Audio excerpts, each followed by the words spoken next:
Okay. Um. Hello, guys. We are back again with chapter two, and I'll walk you through in the spirit of sharp sharp into the chapter two. Actually, chapter two is nothing but the introduction on what is a centralized finance, which is also known as CeFi. Um. We are going to look at what is centralized finance. We are going to look at some general knowledge on centralized finance, which is exchange, or we should call it CEX, which is sex. Then we'll look at the types, the advantage and the disadvantage of CeFi. Then we'll look at registration and passing KYC. So without much wasting of time, let's delve into it. So centralized finance in centralized finance, the assets and the services are managed by people and users need to come to terms with it. You understand? Now, from the word centralized, you should know that there is a particular entity or organization or a group of people that are actually in control of it. You understand? Now, you store your crypto or you give full access to them. You understand? While registering, you give them access to hold your assets. You understand? You give them access to be able to freeze your wallet in case of any situation whereby, okay, we'll look at it. You understand? So by the word centralized, as you can look at it on the screen here, we have users. We have user one. Let me zoom it so that you can see very well. Now, as you can see here, we have user one, we have user two, we have user three, we have user four, we have user five, user six, and all of them are controlled by a particular entity. You understand? Now, such entity usually have an office there. They may have an office, or they may have branches, and so on and so on. So that is what centralized finance is. Now, uh, let's go to let's go to page two. Now, the we have different types of centralized finance.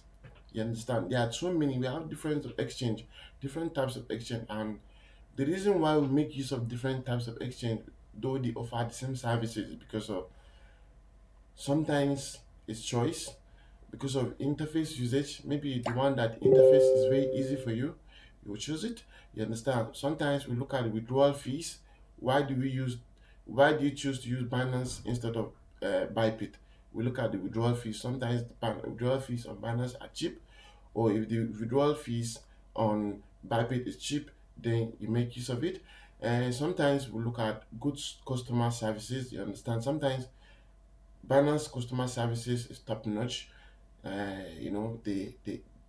offer one of the best customer service. So, but then another reason why we make major reason why we make different types of exchange is because sometimes a particular coin might be traded on Binance. You understand? And then it's not trading on Bybit, or it's trading on Bybit, it's not trading on Binance. For example, you want to withdraw a particular coin, or you want to trade a particular coin, and you want to make use of an exchange, then you find out that that very particular coin is not trading on Binance, but it's trading on Bybit. So that is why it's very good. You should create an account. You should have Binance, you should have Bybit, you should have Kraken, you should have MEXC, you should have Gate.io, you should have OKX. So there are many of them, you understand? So it is expected of you. Sometimes you may not necessarily have account in all of these things, but when a situation appears whereby they want to list a coin, or they have specifically specified that this is the exchange they want to work with, then definitely if you don't have an account with the exchange, you need to go and open it. So that is why we make use of different exchange. Now, let's look at some of the advantages of this exchange. Customer service, yes. The reason why we make use of exchange is sometimes because of good customer service. In case of any problem, whether you deposited a coin and it has not been deposited to you, or maybe you deposited the wrong network. Maybe you sent BIP20 address, Binance matching address, to someone to send token for you. Then he went and mistakenly sent a different chain network to you. Maybe he sent like Ethereum or maybe other chains that are not supported on miners, and the money is huge. You understand? So you want to go and complain to them so that they can be able to, and that is one of the beauty, the importance of exchange, because if you deposited the wrong token in that address, they can likely retrieve it to you. You understand? They will go through it, you give them time, then they will try to retrieve the token for you and send it back to your wallet that you sent it before. So that is the importance of exchange. Sometimes the fiat conversion. Maybe for example now you want to switch your USDT. USDT is dollar. One USDT is equal to $1. One USDT is equal to $1. $1 is equal to one USDT. So USDT is dollar, USDC is dollar, FDUSD is dollar. All of these, anything that ends with USD in crypto is dollar. So you want to convert maybe maybe you have BTC in your wallet, and probably you're in a problem that you need some money, and then you have a token or you have a coin in your wallet. It's very easy for you. You can head over to your exchange, Binance, Bybit, or any of them. Then you go and convert it to cash. Cross chain support. Then that is what we call chain in crypto. You understand? We have different types of chains. We have different, just like in the bank. You understand? We have we have First Bank, we have Eco Bank, we have Union Bank. We have different kind of banks. You understand? So in crypto, it also works like that. We have different kind of chains, and why we make use of different kind of chains is for a particular reason. Sometimes we use it because of hype. Maybe there's more hype on Solana, then we make use of Solana. Maybe because there is volume. You understand? Volume is the amount of liquidity that is flowing in the blockchain, the number of traders, the number of people. Maybe the volume is too much, and there are lots of things happening there. And then that is why we choose to trade on that very particular chain or blockchain. Then maybe because of the fees. You understand? Yes, one of the major reasons why people trade on different blockchains because of the fees. Probably Ethereum, the gas fees, we used to call it gas fees. Gas fees is the amount of fees that you pay for every transaction. If you send a token, if you send a token to your friend or to someone, they will reduce a little small amount of dollars as fees for sending. If you purchase a token, they will remove small amount of amount of it from your balance.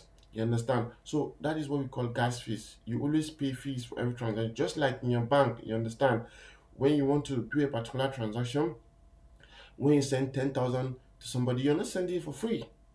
Definitely, you're paying some, little amount as sending fee. So this is how it works. Sometimes in some banks, for somebody like me who is using Kuda Bank, I'm paying like 10 naira for every transaction, depending on the amount. If the transaction is big, sometimes I pay as high as 50 naira.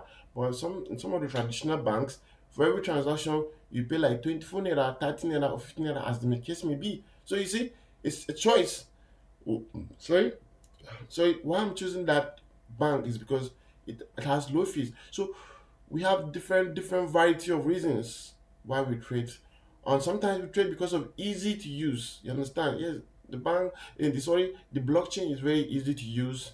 It's not complicated. Everything is so simple, and that is why we use. So, for example, you have Solana. Solana is a blockchain, and then Ethereum is a blockchain. BNB is a blockchain, Binance Smart Chain is a blockchain, Injective is a blockchain. For example, I have Solana, I have one Solana. I will come and look at what I'm saying about in the next chapter. For example, I have Solana and I want to swap Solana to Ethereum. You understand? I want to swap Solana to Ethereum. Definitely the best way that I can send it without bridging. That is what we call bridging. Bridge is when you want to convert from one chain to another, a token from one chain to another, using decentralized finance. Don't worry, we'll come and look at it. So that one sometimes takes a long time, or the fees are high. You understand? But the easiest way to do it, I'll just send it to my exchange or to my Binance. Then immediately I'll swap it to USDT, or I'll swap it to USDT. Then I'll use the USDT to buy any of the coin or any of the whatever that I want to use. Just know that for every blockchain also they have what we call the native token. Native token. Now, native token is a token that the blockchain owns. Solana, the native token for Solana is Sol. The native token for Binance Smart Chain is BNB. The native token for Ethereum is ETH, and so on and so on. You understand? When we come to DeFi, I will explain that more for you. So, but for now, just know that exchange help you to do cross-chain support easy. We talk about margin trading, leverage trading, nice income. You can make a lot of money there, and we have good security because it's very, very hard for you to see that someone hacks into your centralized finance account to take away money from you because of the tight security, especially two-factor authenticator or the three-factor authenticator, as the case may be, depending on how tight you want the security of your wallet with the exchange. Now, some of the disadvantage is that um, custody of funds. Yes, they completely have custody of your money.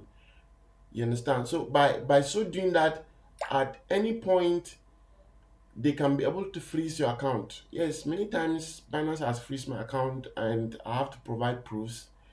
Where did I get the money from? For example, big amount of money inflows are coming into your account. Definitely Binance will freeze your account with the hope that probably you're a scammer or something, or maybe you receive, or maybe somebody sent scam funds to you, and then he reported the transaction to Binance immediately that you are using their exchange to do scammy activities or to fund for terrorism, or you are using their exchange financing for kidnapping and lots of evil stuff. Definitely, if they receive that report, they will close your account or they will freeze your account. You must give an explanation of how you got the funds, or they will make sure that the funds has been closed in your account, or they'll make sure that you send it back to the owner and so on. Regulatory risks, they have lots of regulatory risks because it is a particular entity. You understand? Because it is a particular entity, they are controlled. They can easily be controlled or influenced by the government. Just like the way they say, okay, Binance have stopped doing P2P in Nigeria. Yes, that's regulatory risks, you understand? And so on and so on. Can crash anytime. Yes, look at the FTX. FTX is one of the biggest exchange around 2020, 2022. They are about, but it has crashed. You understand? It has crashed people's money. Billions of dollars has been lost into that. Though I have heard some news that they will come back and they will pay people back their money, but then the trust is gone. So your money is not really at risk if you're keeping your money. That is why sometimes they say, not your phrase, not your money. Not your phrase, not your money. That means if you do not store your money in in a decentralized wallet like Trust Wallet, MetaMask, and so on, your money is not safe because those wallets are more safer. Then accounting, like I said, sometimes you must give accounting to your money, how you make your money. You understand why all these inflows of money are coming into your account. So that's one of the disadvantage. Then we will look at registration and passing KYC. Yeah, before you start trading on any of these exchange, let's say Binance, Bybit, or anything, you must do KYC, know your client or know your customer. You must definitely provide one of the following. You must provide either national identity card, you understand? Then you must provide either international passport or driver's license, and then you will do facial verification. So what I mean here is that by by doing that, before you should be able to trade, you must provide your ID card. You see, you will go there, you will snap, there is a place they will show to you. You go for the verification, you understand? You verify your account. And so once you verify your account, they will tell you that okay, provide the front of your ID card. This is my national identity card. You understand? So I'm going to provide it. I'm going to show it. the front, and then I'm going to submit the back.